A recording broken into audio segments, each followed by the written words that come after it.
Bismillaahi Raxmaani Raxiim. Waxaan joogaa boorka Masar. Waxaa soo degayo cid oo u imaanayso magaalada Qaahira ee dalka Masar holiday ama fasax. Sida aan la soconno, Masar waxay ka mid tahay wadamada loo soo dalxiis tago oo dad badan ayaa dalxiis u soo tago sanad walbo oo malaayiin gaarayo. waxaa ku yaallo goobo taariikhi, athari, xadaari iyo waxyaabo kale iskugu jira intaba.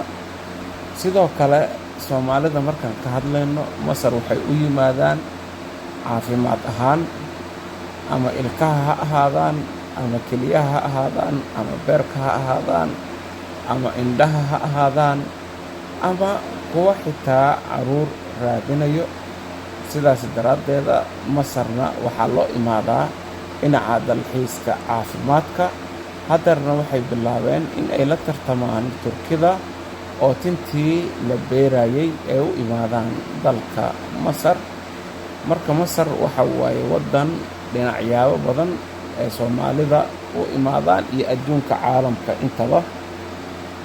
Masar waxay ku fiican tahay markii loo barbar dhigo wadamada kale ee adduunka. Waa waddan jaban oo wixiisa talaatabaysteen raqiis iska ah. Markii loo barbar dhigo xataa Soomaaliya, waxaad is leedahay Masar baa ka jaban, oo khudaarta yaanyadoo kale waxaa la gadaa $2, bataatiga $2 aa la gadaa isaga. wax walba $2 iska dheh. saas darteeda $1 aaba kugu filan maalintii inaad qado ku samaysato. Wassalaam.